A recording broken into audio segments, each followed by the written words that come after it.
لا الہ الا اللہ۔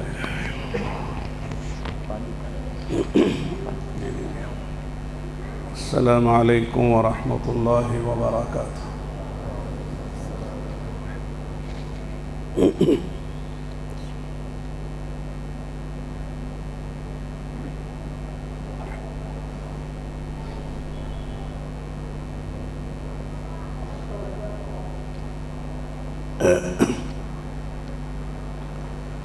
اللہ اکبر۔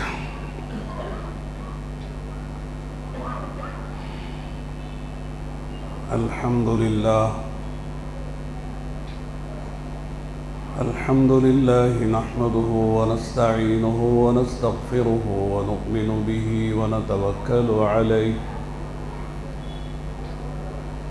ونعوذ باللہ من شرور انفسنا ومن سیئات اعمالنا،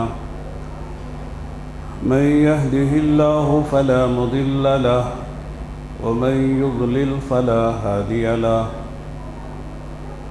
ونشهد أن لا إله إلا الله وحده لا شريك له، ونشهد أن سيدنا وشفيعنا وحبيبنا محمدا عبده ورسوله صلى الله عليه وعلى آله وأصحابه وبارك وسلم تسليما كثيرا كثيرا. أما بعد، فأعوذ بالله من الشيطان الرجيم. لقد من الله على المؤمنين إذ بعث فيهم رسولا من أنفسهم يتلو عليهم آياته ويزكيهم ويعلمهم الكتاب والحكمة وإن كانوا من قبل لفي ضلال مبين. وقال تعالى: كنتم خير أمة أخرجت للناس تأمرون بالمعروف وتنهون عن المنكر وتؤمنون بالله. وقال تعالى: قل إن كنتم تحبون الله فاتبعوني يحببكم الله ويغفر لكم ذنوبكم والله غفور رحيم. قل أطيعوا الله والرسول فإن تولوا فإن الله لا يحب الكافرين. وقال تعالى: لقد كان لكم في رسول الله أسوة حسنة لمن كان يرجو الله واليوم الآخر وذكر الله كثيرا. وقال النبي صلى الله عليه وسلم: لا يؤمن أحدكم حتى أكون أحب إليه من والده وولده والناس أجمعين.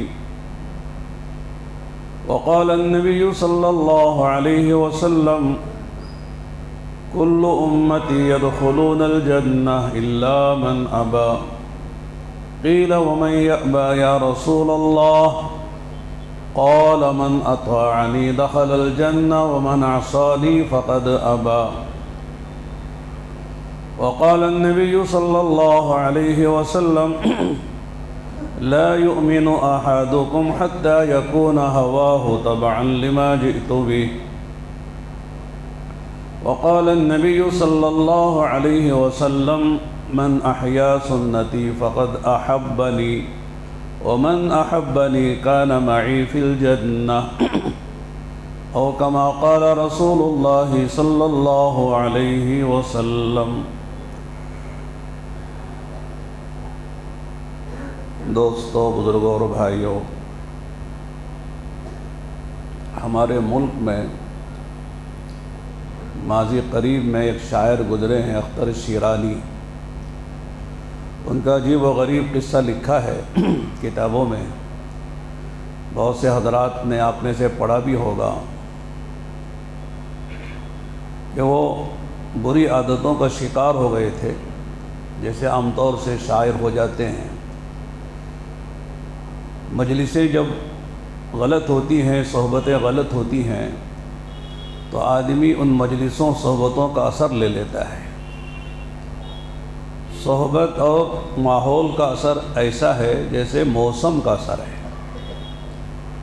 گرمی کا موسم ہے تو ہر آدمی کو گرمی لگے گی، چاہے چھوٹا ہو، بڑا ہو، غریب ہو، امیر ہو، چاہے عالم ہو، غیر عالم ہو، ہر آدمی سردی محسوس کرے گا۔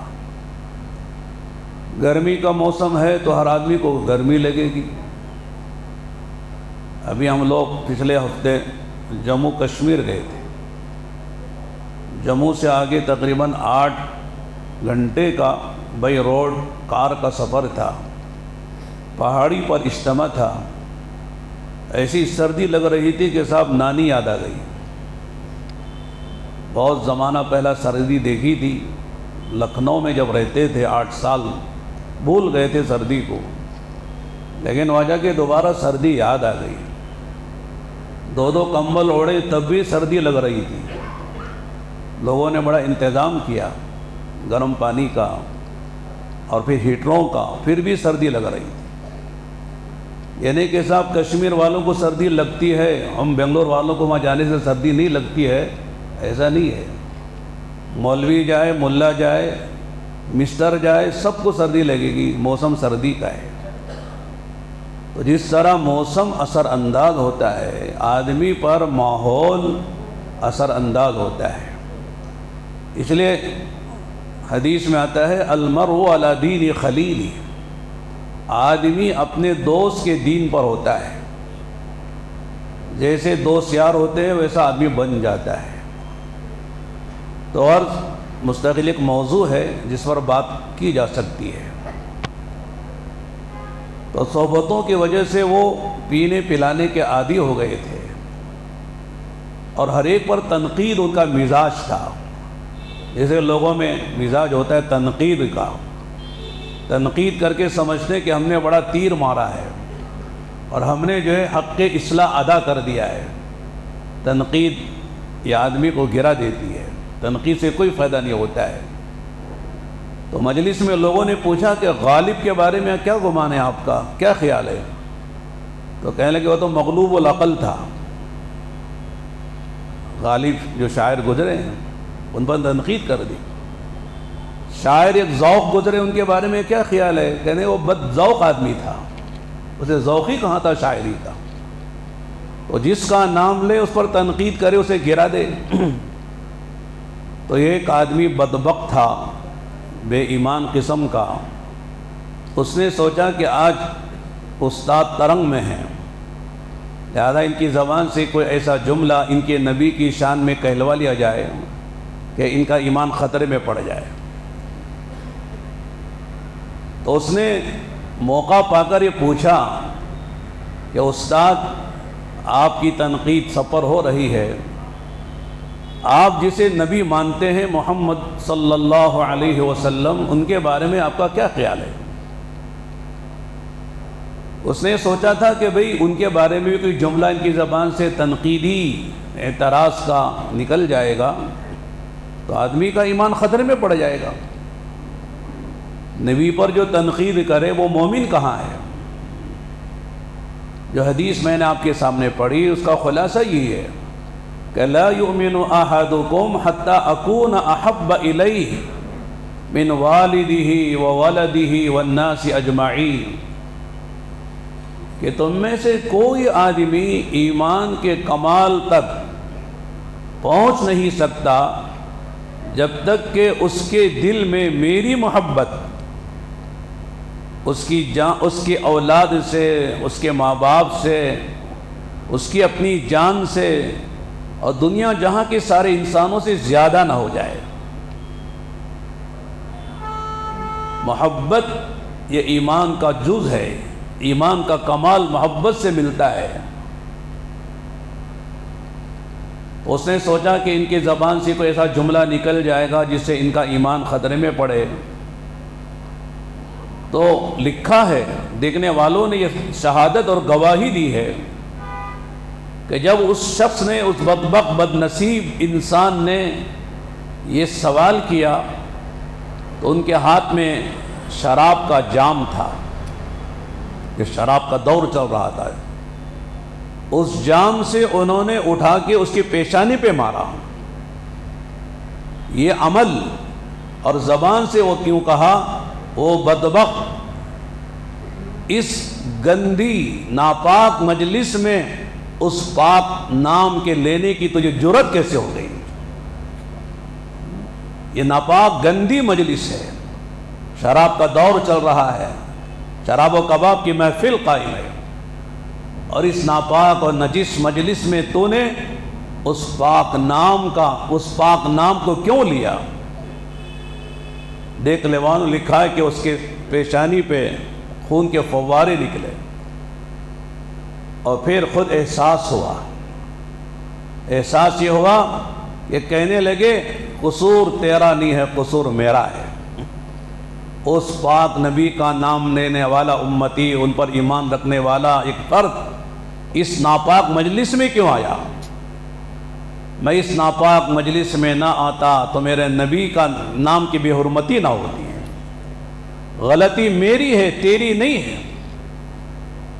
پھر اس مجلس سے اٹھے ہیں اور ایسی توبہ نصیب ہوئی ہے، پوری گندگیوں سے، برائیوں سے، شراب و کباب سے ایسی توبہ کی ہے۔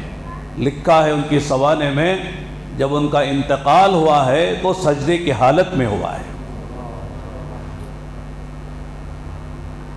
بتانا یہ ہے کہ ہر مومن و مسلمان کے دل میں آقا کی محبت جاں گزی ہے، اسی لیے مجلسیں منعقد ہوتی ہیں، محفلیں منعقد ہوتی ہیں محبت رسول اللہ صلی اللہ علیہ وسلم میں۔ ہم اپنے ماں باپ کو، اپنے دادا پردادا کو اتنا نہیں جانتے جتنا ہم اپنے نبی کو جانتے ہیں۔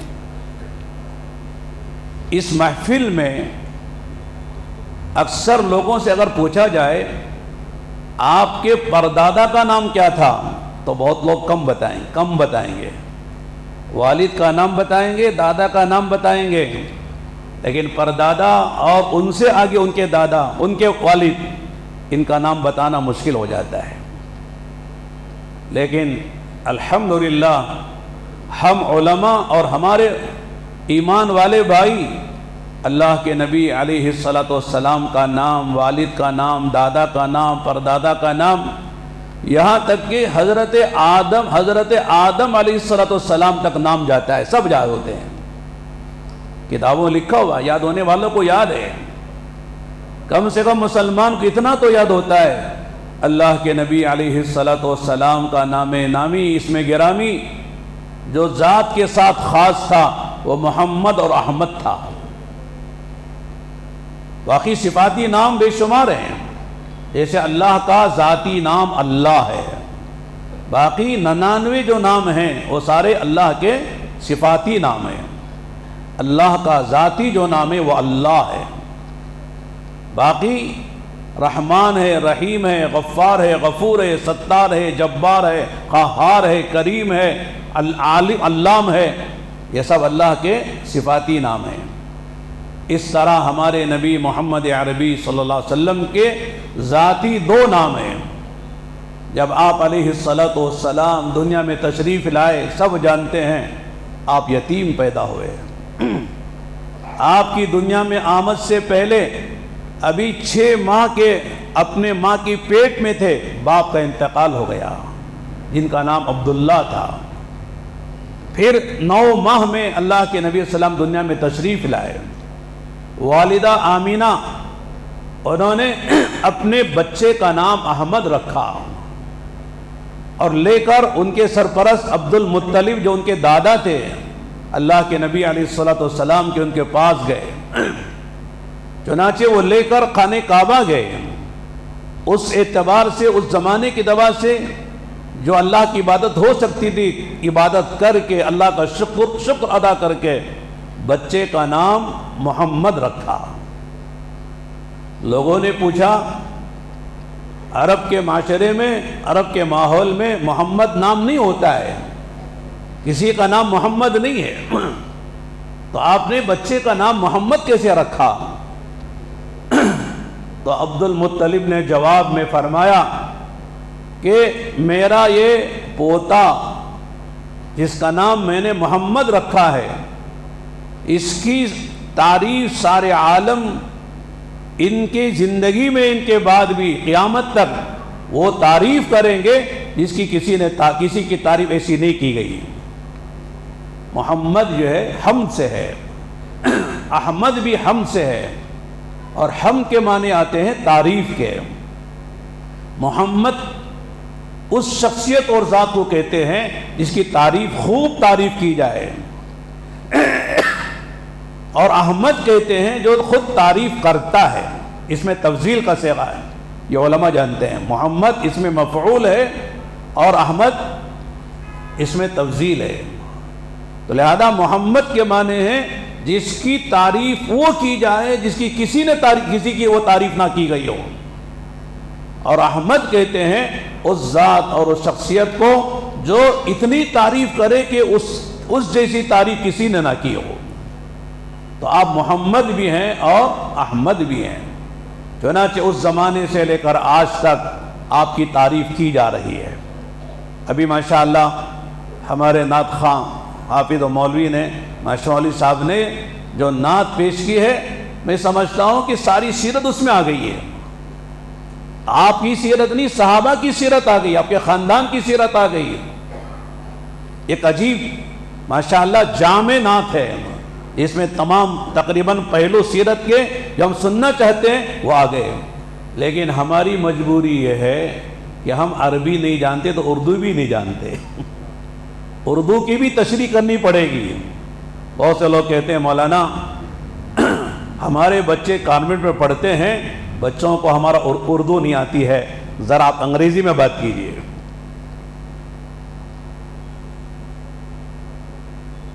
2-3 مہینے پہلے ہم آسٹریلیا گئے تھے، بہت پہلے بھی گئے تھے، تو وہاں ہم نے عربوں میں بات کی، عرب نوجوانوں میں، اور تھوڑی دیر بات کے بعد ایک نوجوان نے کھڑے ہو کر کہا، نوجوان کیا، وہ نوجوان کے جو سرپرست والد ہوں گے، چچا ہوں گے، انہیں کھڑے ہو کر کہا یا شیخ ہؤلاء الشباب لا يعرفون اللغة العربية فعليك ان تعطي لنا الوقت حتى نترجم لهم۔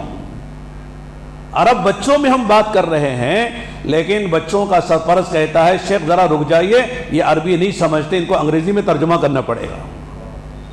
عربوں کے بچے عربی بھول گئے، جیسے ہم کہیں بھائی مچھلی کے بچوں نے تیرنا بھول گئے، مچھلی کے بچے ہیں لیکن مچھلی کے بچوں نے پانی میں تیرنا وہ بھول گئے، عربوں کے بچے عربی بھول گئے۔ جیسے آج ہمارا حال ہے کہ ہمارے اردو داں حضرات کے بچے اردو بھول گئے، اور اردو بھولنے کا احساس بھی نہیں ہے۔ وائے ناکامی متائے کارواں جاتا رہا، کارواں کے دل سے احساس زیاں جاتا رہا۔ اب آپ کے مولا اس کا بھی ترجمہ کر دیجئے، یہ شعر بھی سمجھ میں نہیں آیا کیا کہنا چاہتے ہیں آپ۔ تو میں اس کر رہا تھا کہ یہ جو نعت کے جو کلمات تھے، الفاظ تھے، ماشاءاللہ بہت جامع، اور ہم کو سمجھ، جو لوگ پڑھے ہوئے ہیں، عربی جانتے ہیں، فارسی جانتے ہیں، اور اردو میں جنہوں نے محنت کی، ان کو سمجھ میں آ رہا تھا۔ باقی لوگ صرف آواز پر جو ہے وہ داد دے رہے تھے، کیا آواز ہے، کیا ترنم ہے، کیا کہنے پڑھنے کا انداز ہے، لیکن کلمات کیا ہیں، معنی کیا ہیں، مطالب کیا ہیں، اس پر یہ سمجھ میں نہیں آ رہا تھا۔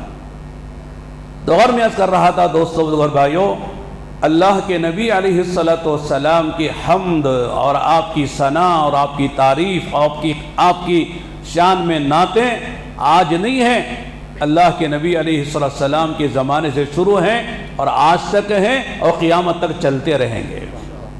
ہر زبان میں آپ کی تعریف ہے، ہم کیا تعریف کریں گے؟ اللہ نے تعریف کی ہے اِنَّكَ لَعَلَىٰ خُلُقٍ عَظِيمٍ، کہ آپ اخلاق کے اعلیٰ معیار پر ہیں۔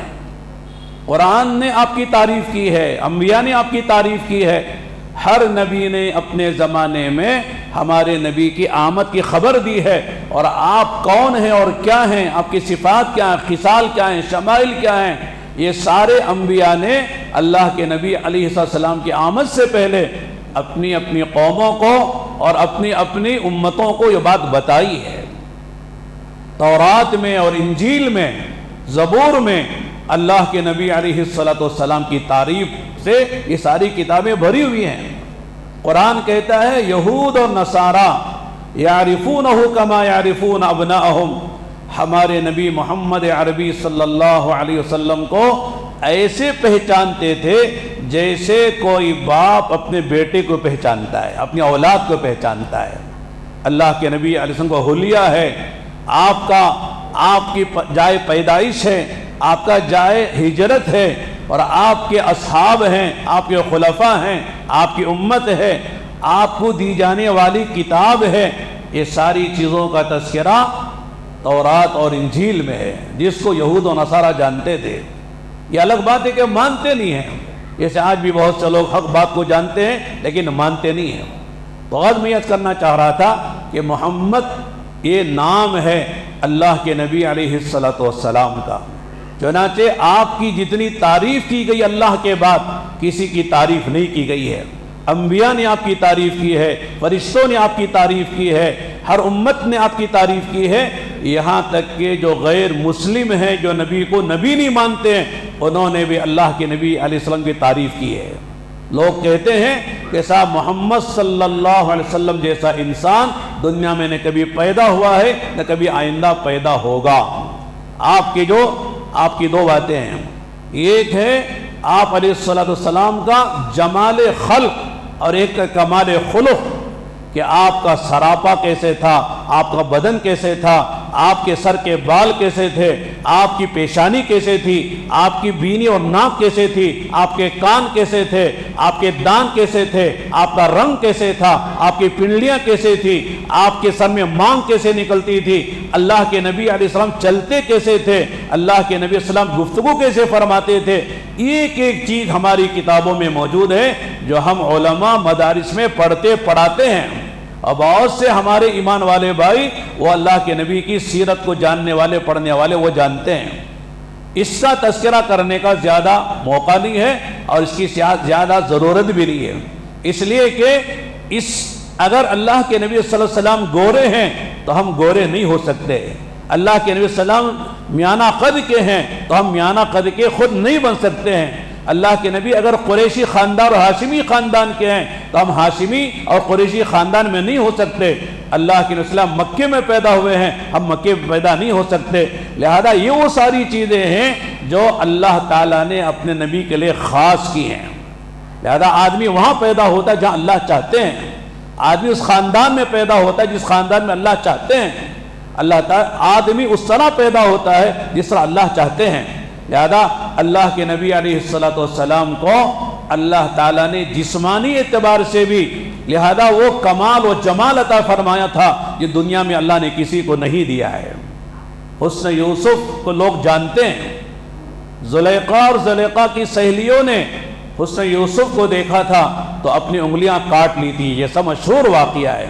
قرآن کہتا ہے قطعن ایدیہن وَقُلْنَا حَاشَ لِلَّهِ مَا هَذَا بَشَرًا إِنْ هَذَا إِلَّا مَلَكٌ كَرِيمٌ، یہ کہہ کر انہوں نے یوسف پر اپنی جانیں چھڑکی تھی، انگلیاں کاٹ لی تھی۔ حضرت عائشہ رضی اللہ تعالیٰ عنہ فرماتی ہیں اگر زلیخا کی سہیلیاں میرے نبی محمد عربی صلی اللہ علیہ وسلم میرے آقا کے حسن و جمال کو دیکھ لیتی تو سینے چاک کر لیتی۔ اللہ تعالیٰ نے وہ حسن اللہ کے نبی کو علیہ السلام کو اللہ نے دیا تھا، تو لہذا حسن میں آپ سب سے آگے ہیں۔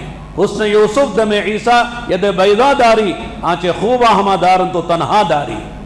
اللہ تعالیٰ نے سارے نبیوں کو جو کمالات دیے تھے، اللہ تعالیٰ نے سارے نبیوں کو جو معجزات دیے تھے، وہ سارے معجزات وہ سارے کمالات اللہ تعالیٰ نے تنہا ہمارے نبی محمد عربی صلی اللہ علیہ وسلم کو عطا فرمائے تھے۔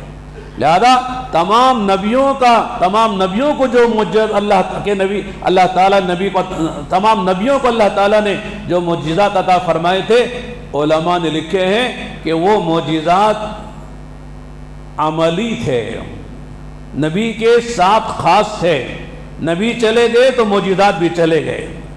آج ید بیضا نہیں ہے، آج عصا موسیٰ نہیں ہے، دم عیسیٰ نہیں ہے، ملک سلیمان نہیں ہے، یہ سارے معجزے اللہ جو نبی تھے نبی کے ساتھ رخصت ہو گئے۔ لیکن ہمارے نبی علیہ السلام کو اللہ تعالیٰ نے سب سے بڑا جو معجزہ دیا ہے، وہ سب سے بڑا معجزہ دیا ہے جس کو ہم قرآن کہتے ہیں۔ یہ قرآن اللہ کے نبی علیہ السلام کا عجیب و غریب علمی معجزہ ہے، علمی معجزہ ہے۔ ابھی آپ سن رہے تھے قاری صاحب سے اللہ کے کلام کو کہ سن کر کیا مزہ آ رہا تھا، سننے میں کیا لطف آ رہا تھا۔ حالانکہ ہم عجمی لوگ ہیں، قرآن نہیں سمجھتے ہیں، لیکن جب قرآن پڑھا جاتا ہے مختلف لہجوں میں بہترین شاندار اور جو ہے جاذبیت والی آواز میں تو نہ سمجھنے والوں کو بھی مزہ آتا ہے، لطف آتا ہے۔ جی چاہ رہا تھا کہ قاری صاحب پڑھتے رہیں اور ہم سنتے رہیں، لطف لے رہے تھے۔ اللہ اکبر، سبحان اللہ، ماشاء اللہ، الحمدللہ، ماشاء اللہ، ہم مزے لے، عجمی لوگ ہیں، قرآن پڑھا جا رہا ہے، ہم مزے لے رہے ہیں۔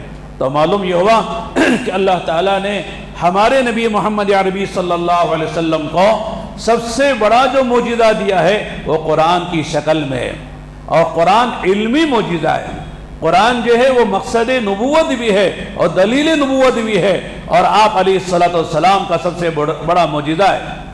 معجزے کے معنی ہی ہوتے ہیں کہ اللہ تعالیٰ نبی کے ہاتھ پر وہ بات یا نبی کے زبان پر نبی کے ہاتھ پر وہ کام یا نبی کے زبان پر وہ کلام جاری کرتے ہیں جو دنیا کا بڑے سے بڑا انسان وہ کلام یا وہ کلام لانے سے عاجز ہو جاتا ہے۔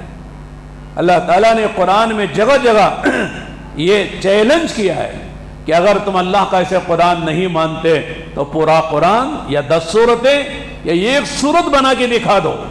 لیکن اس زمانے سے لے کر آج تک اور انشاءاللہ قیامت تک یہ چیلنج باقی رہے گا، لیکن اللہ کے کلام کو کوئی بنا کر لا نہیں سکتا ہے، یہ ایک سورت نہیں بنا سکتا ہے۔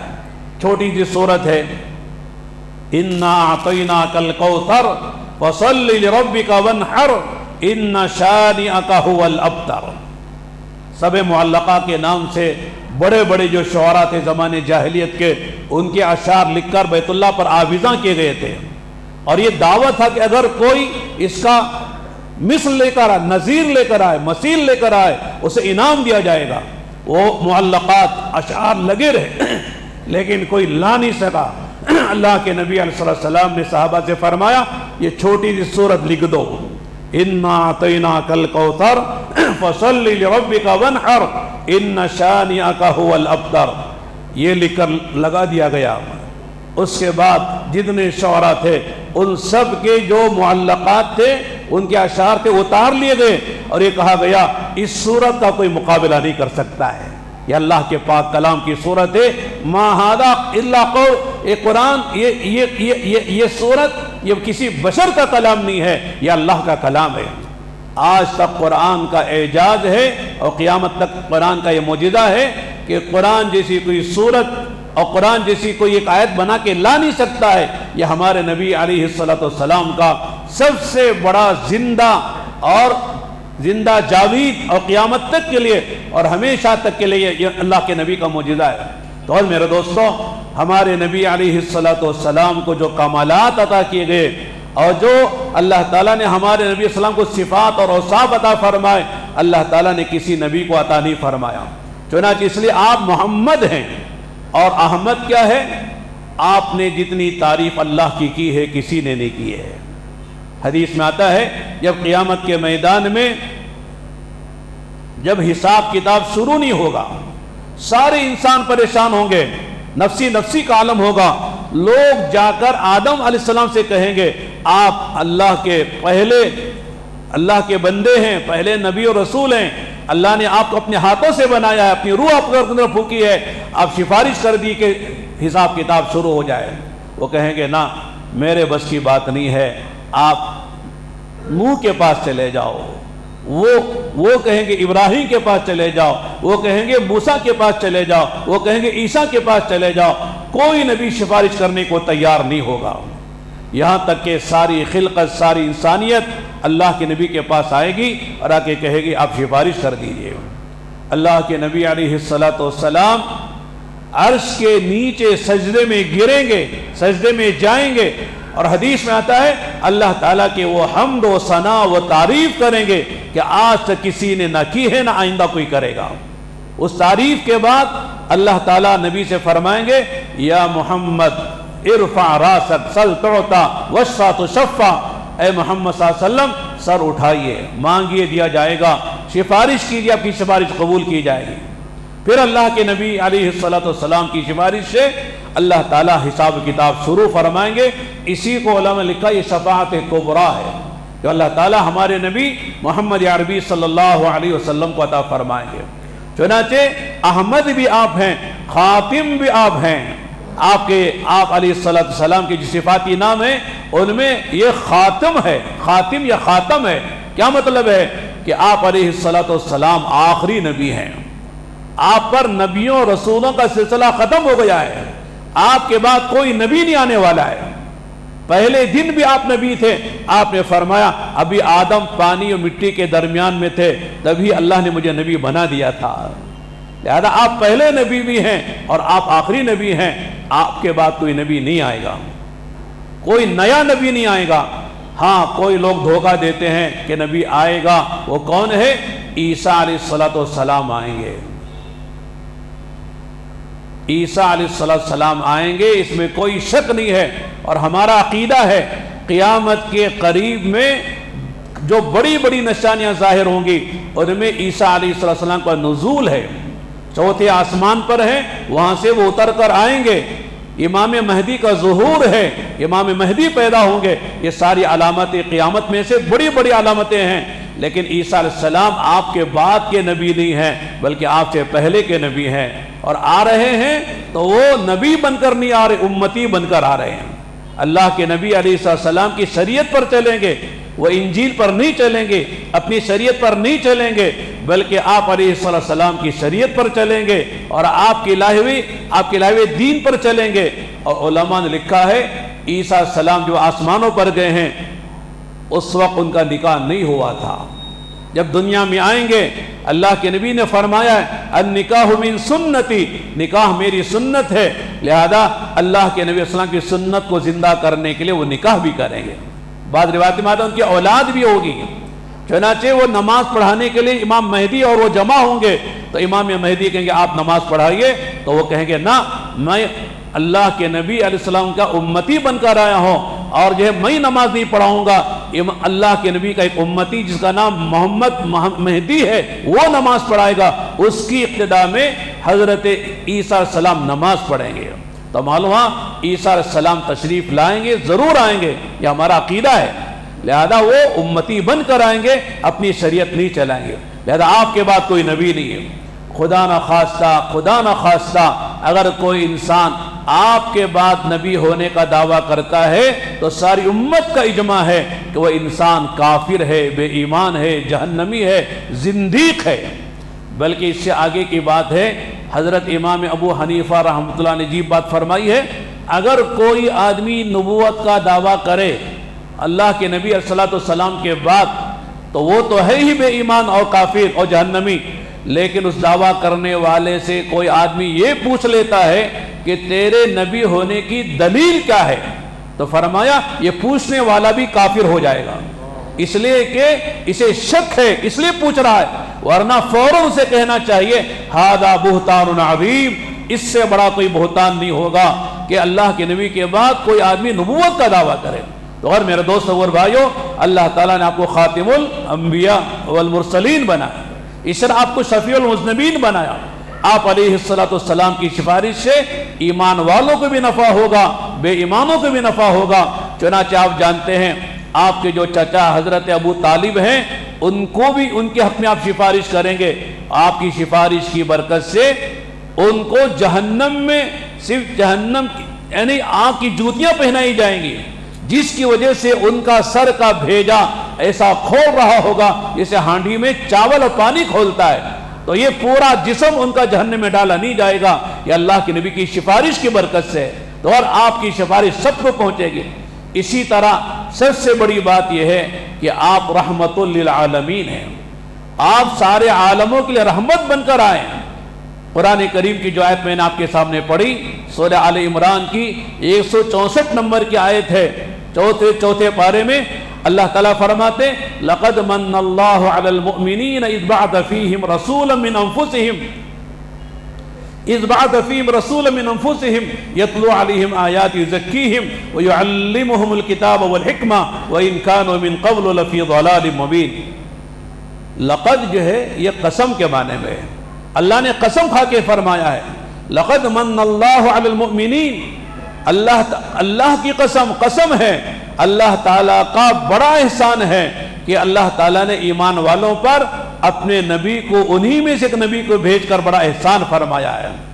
اللہ کی بے شمار نعمتیں ہیں، ان نعمتوں میں سب سے بڑی جو نعمت ہے وہ نبی کی آمد ہے، نبی کی بعثت ہے۔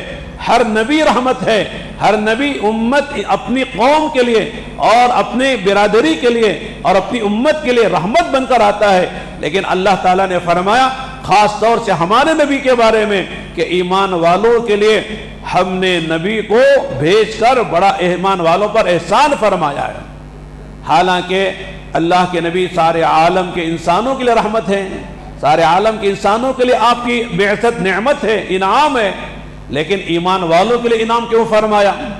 اس کو یوں سمجھا جا سکتا ہے، یہ قرآن کریم میں اللہ فرماتے ہیں ھدی للمتقین، الف لام میم ذالک الکتاب لا ریب فیہ ھدی للمتقین، یہ وہ کتاب ہے جو ہدایت دیتی ہے، ہدایت کا سبب بنتی ہے متقی لوگوں کے لیے۔ حالانکہ قرآن ھدی للناس بھی ہے، سارے عالم کے انسانوں کی ہدایت کے لیے اللہ نے قرآن اتارا ہے، لیکن یہاں ھدی للمتقین کہا جا رہا ہے، تو کیا مطلب ہے؟ فرمایا قرآن تو ہے سارے عالم کے انسانوں کی ہدایت کے لیے، لیکن اس ہدایت سے فائدہ کون اٹھائیں گے؟ متقی لوگ اٹھائیں گے۔ اس طرح فرمایا قرآن سارے عالم کے انسانوں کے لیے ایک نعمت، انعام ہے، احسان ہے، لیکن اس انعام سے فائدہ اٹھانے والے اہل ایمان ہیں، ایمان والوں کو نفع ہوتا ہے۔ اس لیے اللہ تعالیٰ نے قرآن میں فرمایا لقد من اللہ علی المؤمنین اذ بعث فیہم رسولا من انفسہم، کہ ہم نے ایمان والوں پر بڑا احسان کیا ہے، قسم کھا کے فرمایا کہ ہم نے ان میں ایک نبی بھیجا ہے۔ تو میرے دوست اور بھائیو، ایک بات میں کہنا چاہتا ہوں، وہ یہ ہے کہ نبی سے جو محبت ہوتی ہے وہ اس کے اسباب ہیں۔ پہلا سبب ہوتا ہے جمال ہے، خوبصورتی ہے۔ کوئی بھی خوبصورت آدمی چیز دیکھتا ہے، کوئی انسان کو دیکھے، پرندے کو دیکھے یا کوئی منظر کو دیکھے تو انسان کو فطری طور پر محبت ہو جاتی ہے۔ خوبصورتی، جمال یہ محبت کا سبب ہے۔ ہر خوبصورت چیز سے، کوئی بھی خوبصورت چیز آپ دیکھیں، کسی کا بچہ ہو لیکن خوب روح ہے، خوبصورت ہے، تو اس سے آپ اٹھا لیتے ہیں، پیار کرتے ہیں، سینے سے چمٹا لیتے ہیں، کیا پیارا گورا بچہ ہے، کیا خوبصورت بچہ ہے۔ کوئی پارک نظر آتا ہے، کوئی عمارت نظر آتی ہے، کوئی بھی شخص نظر آتا ہے، آپ کو اس سے محبت ہوتی ہے۔ تو علماء لکھا ہے اگر جمال کے اعتبار سے اگر کوئی آدمی محبت کرے تو اللہ کے نبی علیہ السلام سے بڑھ کر کوئی محبت کے لائق نہیں ہے۔ اس لیے کہ آپ کو جو جمال اللہ نے عطا فرمایا، جیسے میں نے ابھی وہ بات سنائی، حضرت عائشہ رضی اللہ فرماتی ہیں حسن یوسف پر زلیخا کی سہیلیاں فدا ہو گئی تھی اور انگلیاں بجائے پھل کاٹنے کے انگلیاں کاٹ لی تھی، تو میرے آقا کے حسن و جمال کو دیکھتی تو وہ اپنے سینوں کو چاک کر لیتی۔ اما جان عائشہ فرماتی ہیں کہ کبھی کبھی ہمارے گھر میں اندھیرا ہوتا، آپ کے بدن مبارک سے وہ نور کی کرنیں پھوٹتی، اگر ہم سوئی میں تاغا ڈالنا چاہیں اس نور کی کرنوں میں دھاگا ڈال سکتے تھے۔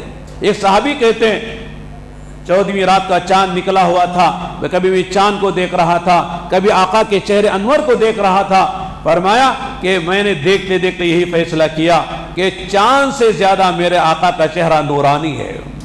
اللہ کے نبی کو جو آپ نے اللہ تعالیٰ نے حسن و جمال عطا فرمایا، اسی کو حسان بن ثابت نے یوں کہا ہے وَأَحْسَنُ مِنْكَ لَمْ تَرَ قَطُّ عَيْنِي وَأَجْمَلُ مِنْكَ لَمْ تَلِدِ النِّسَاءُ خُلِقْتَ مُبَرَّأً مِنْ كُلِّ عَيْبٍ كَأَنَّكَ قَدْ خُلِقْتَ كَمَا تَشَاءُ۔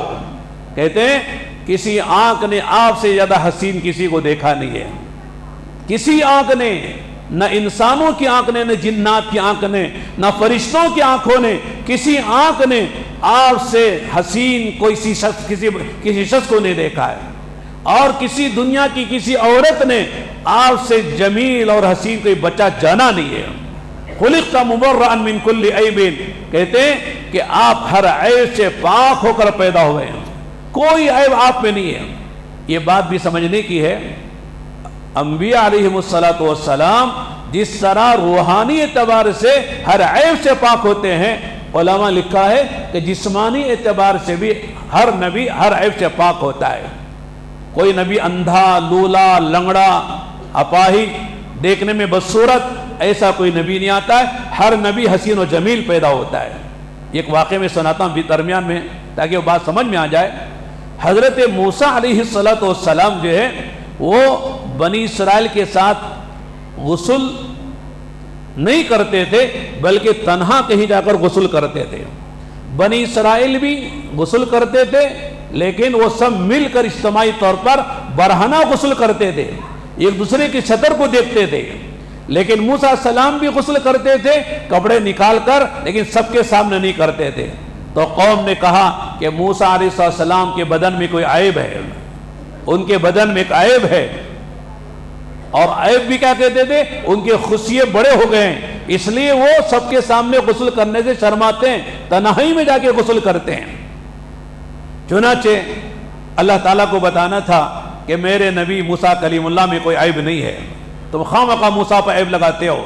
چنانچہ ایک مرتبہ موسیٰ علیہ السلام اپنے کپڑے ایک پتھر پر رکھ کر وہ برہنہ غسل کر رہے تھے۔ بخاری شریف کی روایت سنا رہا ہوں میں آپ کو، قرآن کریم کی تفسیر ہے، یعنی سورہ احزاب کے آخری رکوع میں اللہ تعالیٰ نے اس واقعے کو بیان کیا ہے۔ چنانچہ موسیٰ علیہ السلام جو ہے برہنہ ایک پتھر پر اپنے کپڑے رکھے غسل کر رہے تھے۔ اللہ تعالیٰ کو منظور تھا کہ میرے نبی کے بے عیب ہونے کو واضح کیا جائے۔ چنانچہ غسل کرنے کے درمیان میں وہ جو پتھر تھا حضرت موسیٰ علیہ السلام کے کپڑے لے کر بھاگ گیا۔ حضرت غسل کر کے پتھر کے پیچھے بھاگ رہے، یا حجر سو بھی وہ پتھر میرے کپڑے دے، لیکن وہ بھاگا چلا جا رہا ہے، اور وہاں پہنچا جہاں بنی اسرائیل بیٹھے ہوئے باتیں کر رہے تھے۔ تو موسیٰ علیہ السلام وہاں تک پہنچ گئے، تو موسیٰ علیہ السلام کو سب نے دیکھا کہ ان کے بدن میں کوئی عیب نہیں ہے، سارا بدن کے بغیر کپڑے کے نہ رہے تھے، اسی حال میں چلے گئے۔ تو دیکھا کہ موسیٰ علیہ السلام کے جسم میں کوئی عیب نہیں ہے۔ چنانچہ پتھر رک گیا، کپڑے لے کر حضرت نے کپڑے پہن لیے، اور روایت میں لکھا ہے حضرت موسیٰ جلالی پیغمبر تھے۔ بات جمالی ہوتے ہیں، بات جلالی ہوتے ہیں۔ موسیٰ علیہ السلام کا جلال عجیب تھا۔ جب بنی اسرائیل کے اور قبطی دو آدمی لڑ رہے تھے تو بنی اسرائیل کے آدمی نے موسیٰ علیہ السلام سے مدد چاہی، تو حضرت موسیٰ علیہ السلام نے اسے جا کر جب تھپڑ مارا تھا اسی میں وہ ٹھنڈا ہو گیا تھا، اس کا انتقال ہو گیا۔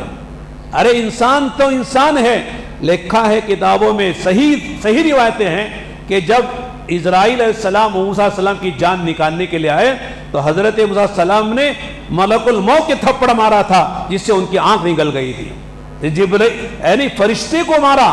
تو چنانچہ انہوں نے پتھر پہ اپنے عصا سے مارا، کہتے پتھر پر 3 یا 4 نشان پڑ گئے، اپنے عصا سے مارا تھا۔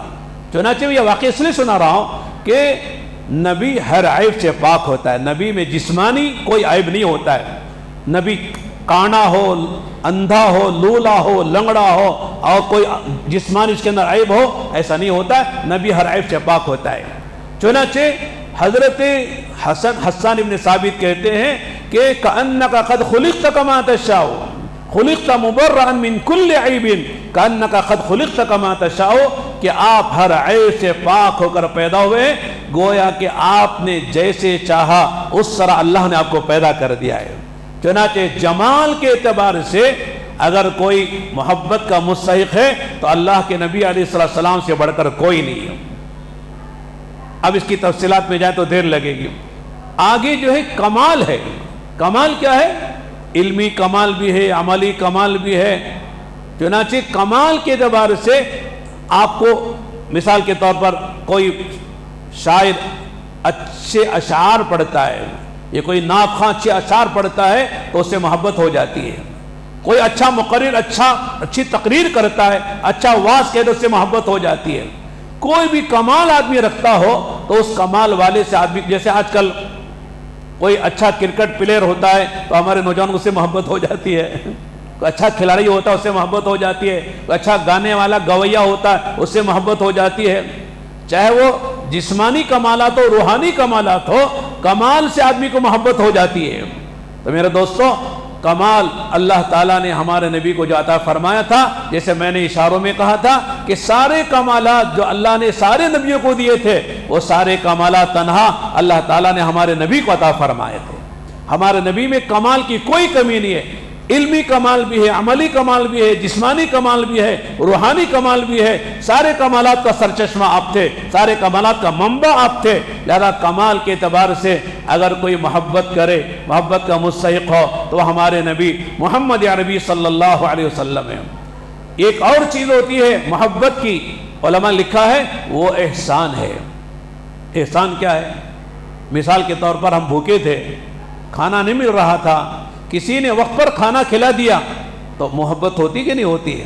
ہم پیاسے تھے، پانی کہیں نظر نہیں آ رہا تھا، کسی نے ماشاءاللہ ایک رحمت کا فرشتہ بن کر آ کے ہم کو پانی پلا دیا، اس سے محبت ہو جاتی ہے۔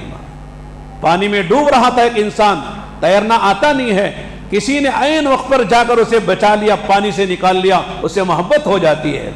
تو جب آدمی آڑے وقت میں کام آتا ہے، مصیبت میں کام آتا ہے، تو اس سے آدمی کو خود محبت ہو جاتی ہے۔ تو میرے دوست و بھائیوں، ہمارے نبی محمد عربی صلی اللہ علیہ وسلم کا احسان کتنا بڑا ہے۔ آپ حضرت عیسیٰ صلاۃ والسلام کے بعد سے لے کر آپ کی آمد تک جو زمانہ تقریباً 650 سال کا ہے، 6.25 صدیاں گزری ہیں، یہ زمانہ زمانے جاہلیت کہلاتا ہے۔ اس زمانے میں اتنی جہالت تھی کہ باپ اپنی بیٹی کو زندہ لے جا کر قبر کھود کر دفن کر دیا کرتا تھا۔ بچوں کی گھٹی میں شراب ڈالی جاتی تھی، اور عجیب بات لکھی کتابوں میں کہ باپ کا انتقال ہو جاتا تھا تو بڑا بیٹا اپنی ماں سے شادی کر لیا کرتا تھا۔ اتنی گندگیاں پھیلی ہوئی تھی۔ اللہ کا گھر جو اللہ کی عبادت کے لیے بنایا گیا تھا، اس میں 360 بت رکھے ہوئے تھے۔ اللہ کے گھر کے ننگے ہو کر طواف کرتے تھے۔ چھوٹی سی بات کہ میرے اونٹ سے پہلے تیرے اونٹ نے گھاٹ پر پانی کیوں پی لیا، 100 سال تک جنگیں ہوا کرتی تھی، کوئی انسانیت نہیں تھی، اللہ کی پہچان نہیں تھی، اللہ کا عرفان نہیں تھا۔ اللہ کے نبی علیہ السلام کی آمد سے اللہ تعالیٰ نے انسانیت پر وہ احسان کیا ہے، اس کا بڑا احسان کسی کا نہیں ہے۔ اس لیے کہ انسان کی جو قیمت ہے اس کے مال کی وجہ سے نہیں ہے، حسن و جمال کی وجہ سے نہیں ہے، اس کی دولت کی وجہ سے نہیں ہے، اس کے عہدے کی وجہ سے نہیں ہے، اس کے خاندان کی وجہ سے نہیں ہے۔ انسان کی قیمت ایمان و اسلام کی وجہ سے ہے۔ ایمان ہے تو ہماری قیمت ہے، ایمان نہیں تو ہماری کوئی قیمت نہیں ہے۔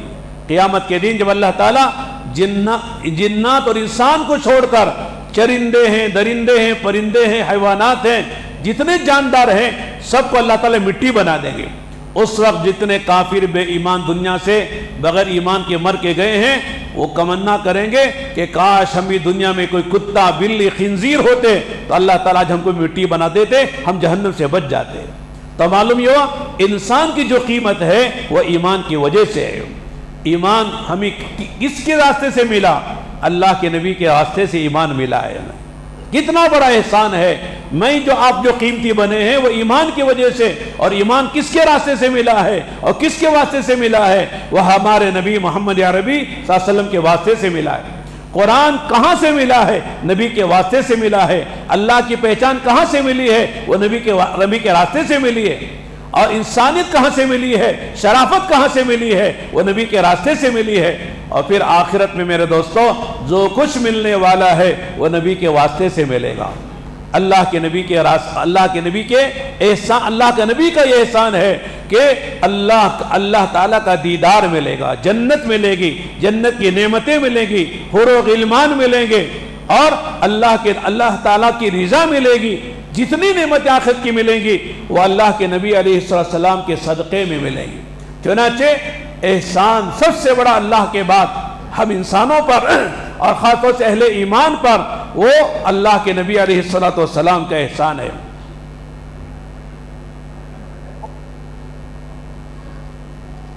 چنانچہ احسان کے اعتبار سے اگر ہم کسی سے محبت کریں تو وہ اللہ کے نبی علیہ السلام سے بڑھ کر کوئی محبت کا مستحق نہیں ہے۔ تو محبت کے یہ اسباب ہیں، جمال ہے، کمال ہے اور نوال اور احسان ہے، یہ ساری محبت کے اسباب ہیں۔ لہذا میرے دوستو، اگر محبت کسی سے ٹوٹ کر کرنی ہے تو وہ اللہ کے نبی علیہ السلام کی ذات گرامی ہے۔ آپ سے صحابہ نے جو محبت کی ہے اس کے واقعات ہم سنائیں تو گھنٹوں سنا سکتے ہیں۔ اس سے پہلے میں 2-3 باتیں اور سناتا ہوں۔ صحابہ تو صحابہ ہیں، آپ سے چرندوں نے، درندوں نے، پرندوں نے، جمادات نے محبت کی ہے۔ آپ چلے جائیں مسجد نبوی، ماشاءاللہ ابھی ہم 15-20 دن پہلے مسجد نبوی میں تھے اور ریاض الجنہ میں جانے کا موقع ملا۔ وہاں 6-7 ستون ہیں، روزے میں جالی ہے، اس میں 3 ستون ہیں، اوپر لکھا ہے استوان سریر، استوان وفود اور استوان نہیں حنانہ، اس میں جو لکھے ہوئے ہیں استوان سریر ہے، استوان وفود ہے، اور بیچ میں ہے استوان جبرائیل، استوان عائشہ، استوان ابی لبابہ، استوان توبہ، دونوں ایک ہی کا نام ہے۔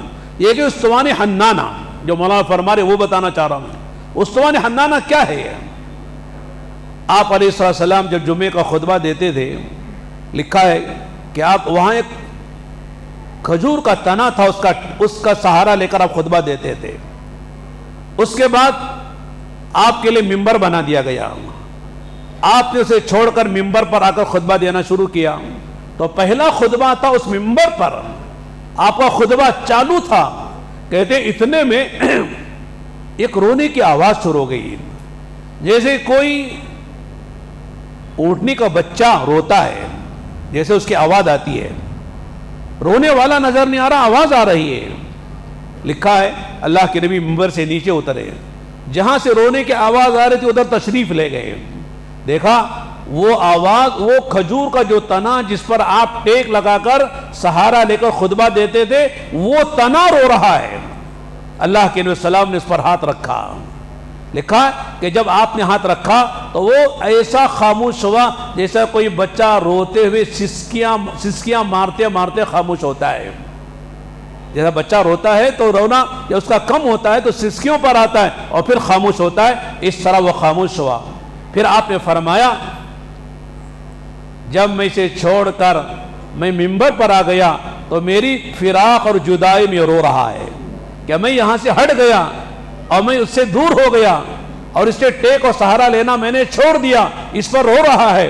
اور آگے یہ بات بھی ملتی ہے، آپ نے فرمایا اگر میں اس کو تسلی دے کر اس طرح نہ کہتا، اس پر ہاتھ نہ رکھتا، یہ قیامت تک روتا رہتا۔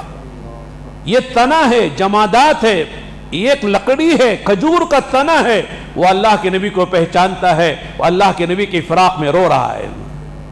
علماء لکھا ہے جب آپ دنیا سے تشریف لے گئے، آپ کی ایک اونٹنی تھی جس پر آپ سواری کیا کرتے تھے، جس کا نام قصوہ تھا۔ چنانچہ جب اللہ کے نبی دنیا سے پردہ فرما گئے، اس اونٹنی نے چارہ کھانا چھوڑ دیا۔ چنانچہ لوگوں نے بڑی کوشش کی کسی طرح وہ چارہ کھا لے، کسی طرح پانی پی لے، لینا پانی پیتے نہ چارہ کھاتی ہے، یہاں تک کہ بقیع میں چلی گئی، جہاں یعنی مدینہ منورہ کا قبرستان ہے جنت البقیع، وہاں چلی گئی۔ بقیع غرقد میں جہاں پر یعنی بہت سارے کیکر کے درخت ہوتے تھے، وہاں جا کے بیٹھ گئی۔ لوگوں نے بڑی کوشش کی لیکن اس نے نہ چارہ نہ گھاس کھائی نہ پانی پیا، اسی طرح بھوکی رہتی رہتی مر گئی۔ فرمایا یہ نبی کے فراق میں جب نبی نہیں ہیں، اب چارہ کھا کے کیا کروں گی، پانی پی کے کیا کروں گی۔ یہ اونٹنی اللہ کے نبی سے محبت کر رہی ہے، اونٹنی کے نزدیک اللہ کے نبی محبوب ہے۔ آپ علیہ السلام کا ایک گدھا تھا، فرماتے وہ گدھے پر بھی کبھی کبھی آپ سواری فرماتے تھے۔ آپ علیہ السلام امت کے تمام طبقات کے لیے نمونہ ہیں۔ آپ نے اونٹ کی بھی سواری کی ہے، آپ نے گھوڑے کی بھی سواری کی ہے، گدھے کی بھی سواری کی ہے۔ گدھے پہ سواری کرنا کوئی عیب نہیں ہے، لہذا امت کو بتانے کے لیے کہ آدمی اس پر بھی سواری کر سکتا ہے تو گدھے کی بھی اپنی سواری فرمائی ہے۔ چنانچہ لکھا ہے اس گدھے نے بھی کھانا یعنی چارہ چرنا چھوڑ دیا۔ چنانچہ ایک بڑے بڑے یعنی بہت بڑے گڑھے میں اس نے چھلانگ لگا کر اپنی جان دے دی کہ اب نبی نہیں ہیں، آپ میرے پاس سواری نہیں کر رہے ہیں، اب میں دنیا میں رہ کر کیا کروں گا۔ اللہ کے نبی فرماتے تھے میں اس درخت کو پہچانتا ہوں، جب میں چلتا تھا مجھے سلام کرتا تھا، میں اس پتھر کو پہچانتا ہوں، جو میں چلتا تو مجھے سلام کرتا تھا۔ نبی کو پتھر پہچانتا تھا، درخت پہچانتے تھے، جانور پہچانتے تھے۔ تبھی میرے دوستو صحابہ تو نبی کے عاشق تھے، صحابہ تو نبی پر جانیں قربان کرتے تھے، بار بار کہتے تھے فدا کا بھی وہ امی یا رسول اللہ کے نبی میں بھی میرے ماں باپ یہاں پر فدا ہو جائے، میری جان چلی جائے لیکن آپ کے قدموں میں کانٹا نہ چبھے۔ صحابہ نے محبت نبی کا اور عشق نبی کا حق ادا کر دیا۔ اور میرے دوستو محبت کس کا نام ہے، میں وہ آگے بات کہنا چاہتا ہوں۔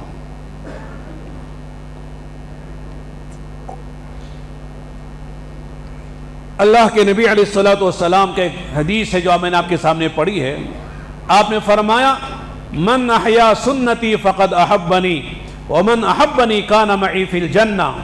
فرمایا ہر آدمی کی تمنا ہے کل قیامت میں نبی کے ساتھ، نبی کے جوار و پڑوس میں، بلکہ نبی کے قدموں میں مجھے جنت میں جگہ ملے۔